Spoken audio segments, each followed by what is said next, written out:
just sales. Let's just look at our day. The newspaper lands on the floor. Somebody has brought it. We were watching television until midnight. We were watching Aaj Tak, CNBC, CNN, IBN. We've seen what's happened to Shashi Tharoor. We've seen what happened to his wife. Everything we know. But we still want that morning newspaper, don't we? And if it doesn't come, what do we say? The day the newspaper comes, we never say, "Wah, kya baat hai, aaj paper aa gaya." What do we say? "Kya chhe gulabi chapu?" Isn't it? And we go up and down, we go in a tizzy if the cup of tea doesn't come on time because the doodh wala hasn't come. And we realize that we have forgotten to brush our teeth. First 4 things. You see that clock?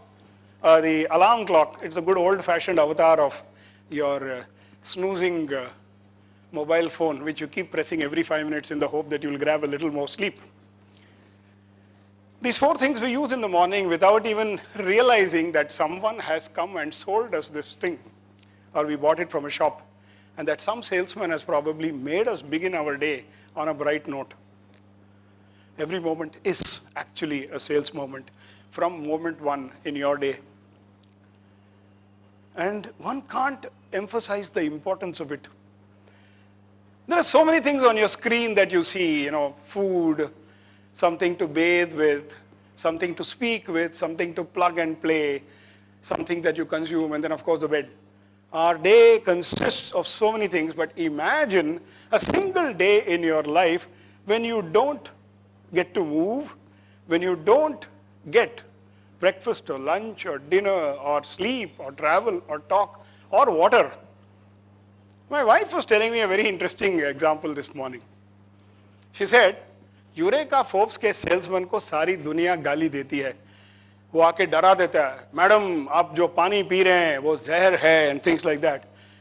But the day we moved from Baroda to Ahmedabad, the day we just got our furniture in, the first thing she said was, वो eureka वाले को बुलाओ ना, washing machine तो कल भी fix कर लेंगे, लेकिन पानी.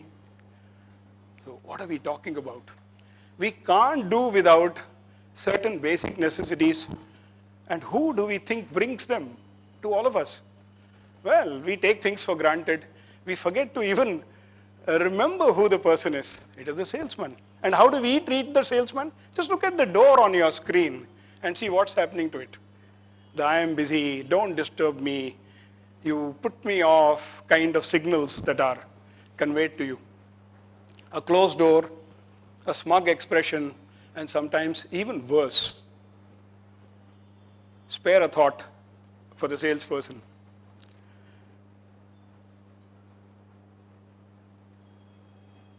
But maybe most of us have this attitude towards them for a very specific reason.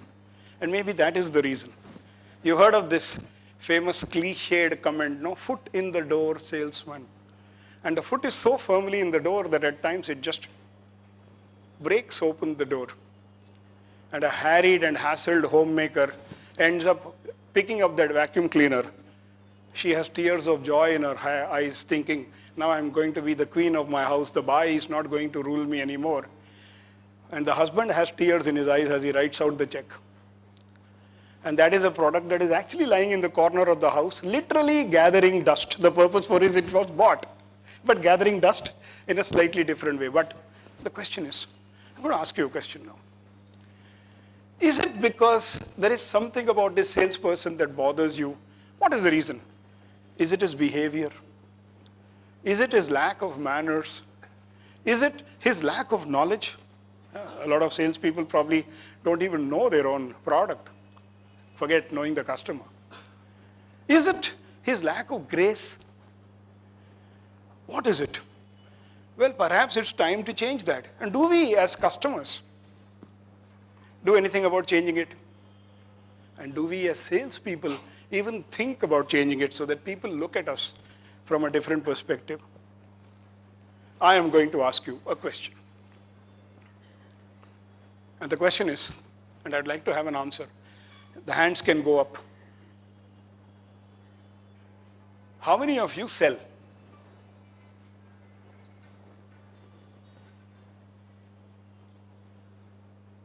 So what do the others do? They buy. Oh, we all buy. But I think each one of us sells. Probably you're looking at it in the narrow, straight jacket of a salesperson. That I carry a product, I go and sit in front of a customer, I con him, I convince him. That's what they write. They don't say convince him. Don't use the word convince, because convince begins with a con, C-O-N. A con man. Never convince anyone. Persuade if you want, explain if you want, demonstrate if you want. And demonstrate, I don't mean hold up that placard. Demonstrate the product. I'm going to tell you all, we all sell. How many of you married a spouse of your own choice? Wonderful, all of you sold. How many of you told your parents that you wanted to take X course and not Y course in school or college? You sold. There are only two people, I guess, who don't come into the ambit of sales. One is your mother. You don't need to sell to your mother. She can read your face. I just have to look at my wife's face to know that she knows what her son wants for lunch. Doesn't matter what the husband wants. She can read his mind. And the other person you can't sell to is your wife. You need to use something else to sell to your wife. But we'll come to that later on. You sell to her before you get married. After you get married, it's very difficult to sell. Dev bhai, you agree with me? So I have someone who agrees with me. He doesn't always agree with me on most things. On this point, he agrees with me. Okay. I'll clarify this to you. We all sell, and I'll probably give you some instances. But to come back to this particular subject. Okay, for a minute, let's all forget that we don't sell. Let's all forget that we sell. Let's just act as consumers. We get upset with the customers, we get upset with the salespersons, we get upset with the intermediaries, we get upset with distributors. How would you like to be sold to? How would you like the salesperson to talk to you? What would you expect from the salesperson? May I hear something from you? What would you like to get from the salesperson? Sorry? Politeness, okay. The right advice, okay. Right timing. Right timing. It's very important. Absolutely important. Value for money.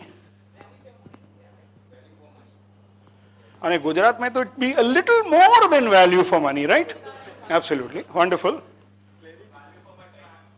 Somebody talked about clarity, did he? Yes, yes. Clarity, especially when you go to Bosch and Lomb, isn't it? Clarity. After sales service. After sales service. After sales service. Trust. The other word, a little stronger word probably, faith. He walks his talk. When he says something, he lives up to it. When he says it, he does it, right? That's what you want, don't you?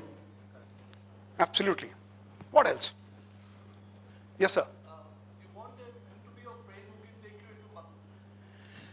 So the ultimate destination is confidence. When I buy from this guy, I can shut my eyes and buy it because I know he's going to give me what I want. I think it falls into faith category only because we trust that brand.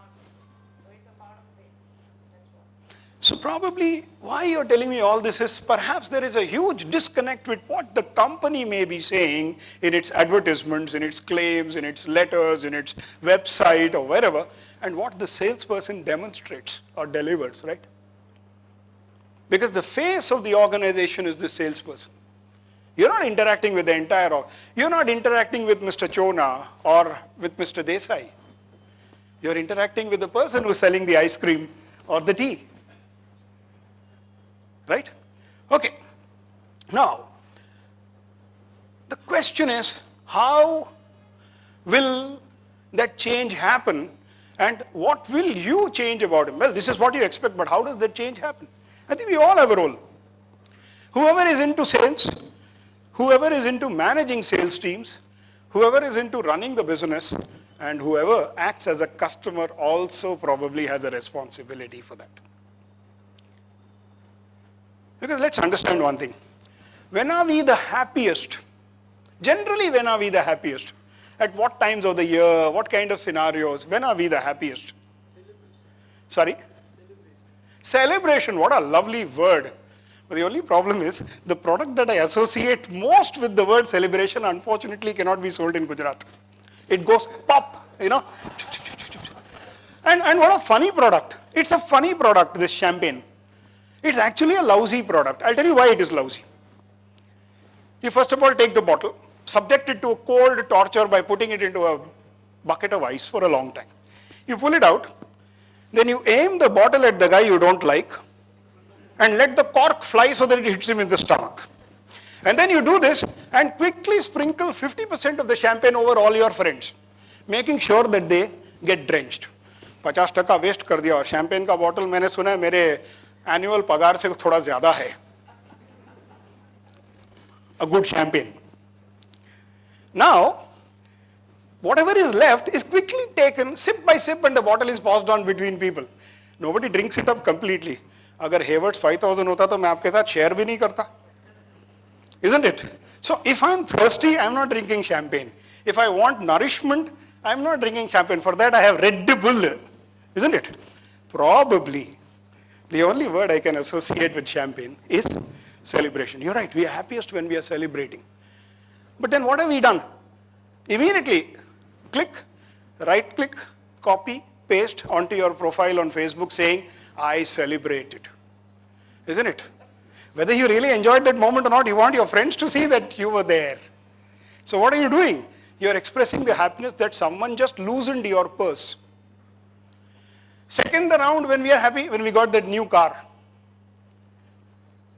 Third, when we probably got a nice dress. Fourth, when the tailor made us look like the complete man with that Raymond suit. Next day onwards, you're going to become the incomplete man. That's a different thing. But the point is, every time we spend money, we feel happy. When we shop, we feel happy. A lot of us are in the retail business. We realize that the customer is thrilled when he buys something. So in other words, the salesperson is actually contributing to your happiness. We are not willing to recognize it. The happiest moments are in school days when that ice cream cart pusher gets you your orange dolly or your mango dolly or something like that, isn't it? There's even a film song which says that I bring ice cream into your life and I bring sweetness into your life, isn't it? So what are we talking about? We are talking about happiness that's already coming, but we need to recognize it a little better and reward the sales guy, right? Okay.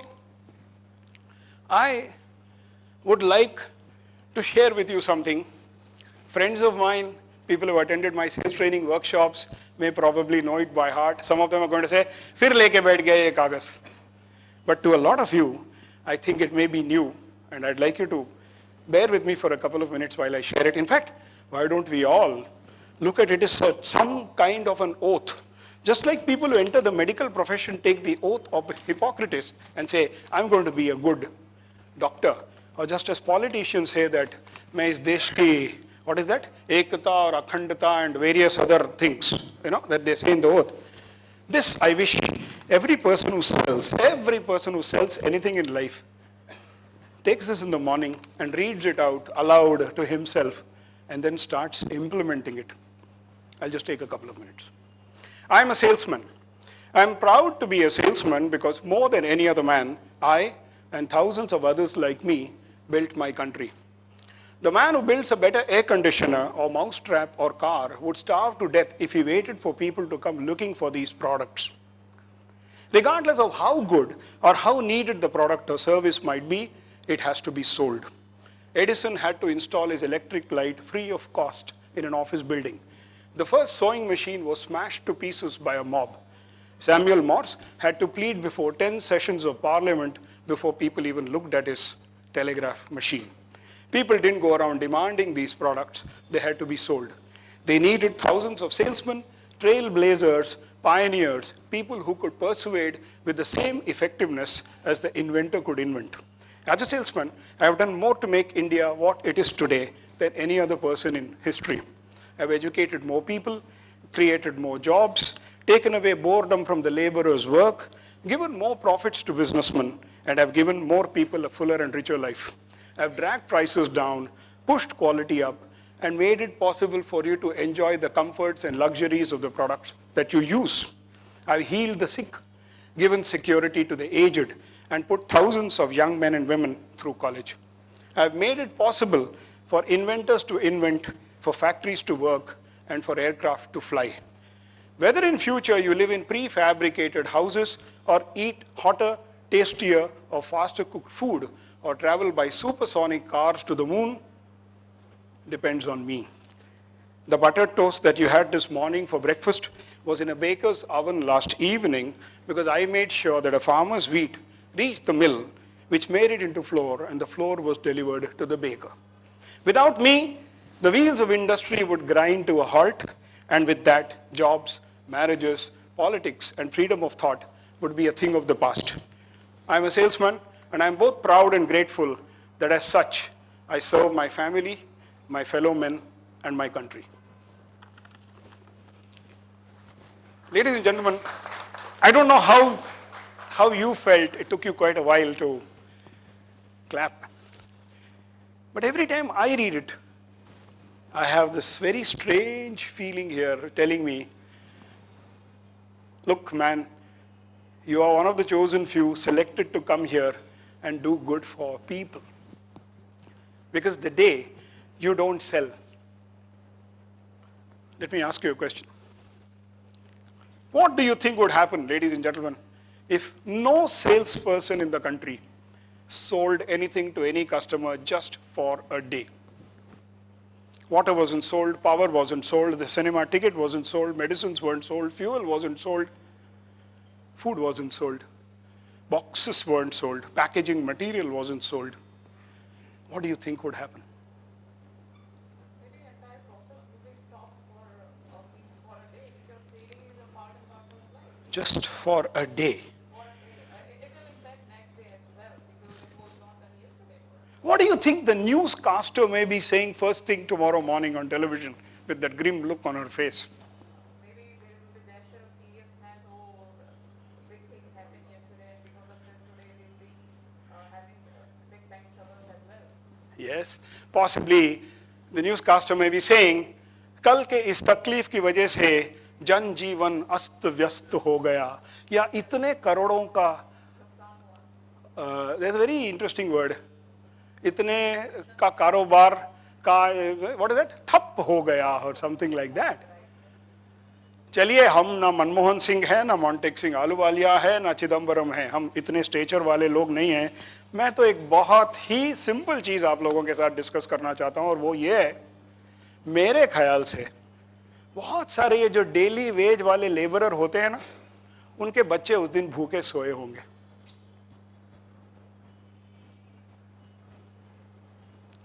So if you sell, do you realize where your responsibility is?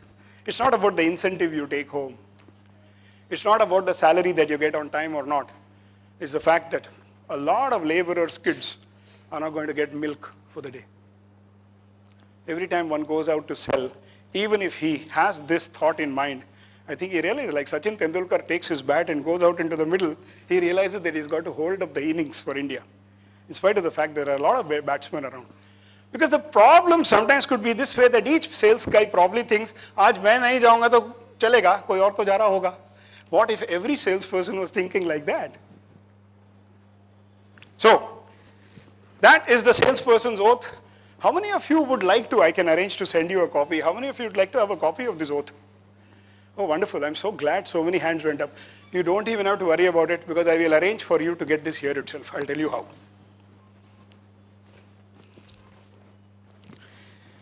So this is the first thing I wanted to share with you, the salesman's oath. This paper adorns many walls in many offices in Dubai, in Australia, in Amsterdam, in London, and so many parts of India. Somebody just called me up in the evening from Pune and said, sir, I look at it every morning because it's there on my office bulletin board, and I ask my boys to keep looking at it.